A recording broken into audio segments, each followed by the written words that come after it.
Hello to everyone. I'm the founder and sole proprietor of Magellan's Lechon. I am Marvin Ryan Alaw. So I'm from Cebu City. So we started Magellan's Lechon during the pandemic, August of 2021. So the time is like parang ano lang, parang biglaan lang kasi at that time like pandemic, tapos parang walang magawa. Tapos I have a friend na lechonero. So, he invited me to come. Tapos, tinry namin mag-roast. Tapos, parang sabi ko, okay naman. So, let's try, let's do it. So, I came up with the name Magellan's Lechon kasi yung position ng store namin is facing Cebu Monument.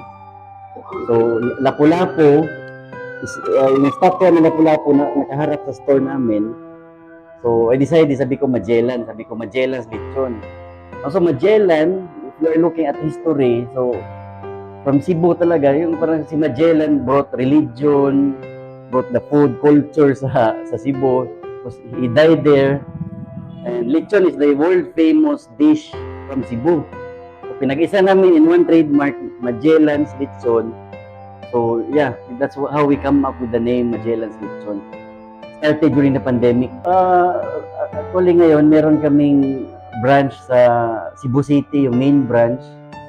Then we just opened sa Capiz, sa Sigma Capiz. And then dito sa Pateros. Then upcoming siguro namin sa Pangasinan at sa Cavite. So we are a young company, like around 10 to 15 manpower, lechonero, the servers, and also in the management. Actually, if you say Magellan's Lechon, so we are really offering authentic Cebu lechon. So, unanimously, lechon talaga yung lechon Cebu namin. Because we really started in Cebu. We're not just using Cebu lechon because para lang kumita or strategy. We are really from Cebu. So, our lechoneros are from Cebu, or the concept, the ingredients we use in Cebu are all the same. So, we are making it sure na dito sa Pateros, kahit dumayo sila ng malalayong part ng NCR, nandito talaga yung Cebu Lechon, Magellan's Lechon from Parian, Cebu City. Tsaka, yung lechon namin is without sarsa. Suka toyo, or kahit wala nang sauce, masarap talaga siya kasi timplado yung loob. And we also bring yung sumay sa tisa ng Cebu. Yan yung parang famous street food doon, yung ngoyong, chorizo de Cebu. Then we also have the lechon sisig, lechon pizza, lechon pancit Cebu. And we are also the first unli lechon sa Cebu City. So we started unli lechon, unli rice during the pandemic.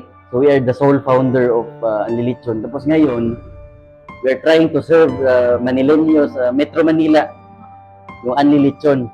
We are giving them the authentic unli lechon Cebu experience dito.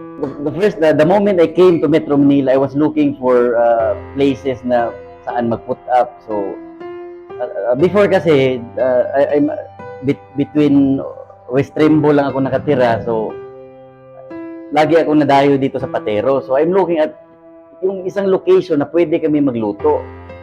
So, in Manila, Makati, wala akong nakitang lugar. So, Caloocan, Mandaluyong.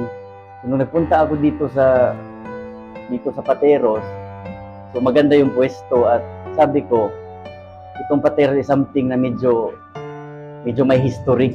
At gusto ko yung Pateros, napaka-peaceful. Kaya gusto ko na dito makilala yung Magellan's Lechon sa Pateros. Actually, yung Magellan's Lechon, if how we like, ano yung kaibahan namin sa ibang lechonan sa Cebu, siguro sa amin is medyo mas maraming ingredients kami nalalagay, hindi namin tinitipid. Tsaka we have experienced lechoneros, and yung baboy namin is really native, yung black talaga.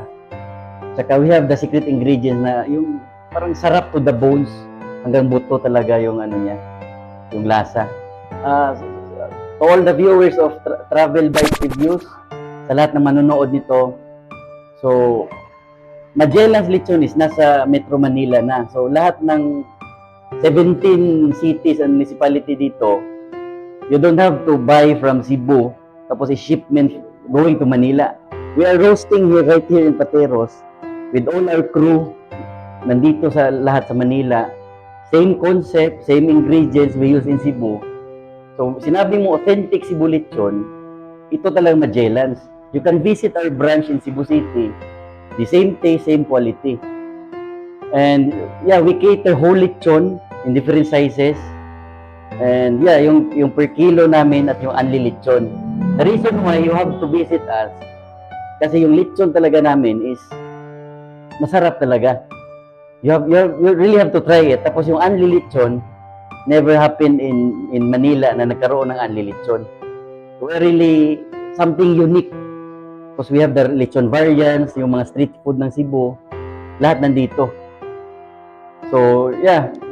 Thank you sa kay Travel Bites Review, sa lahat ng viewers niya. Just come to Magellan's Lechon. We'll give you the authentic Cebu experience.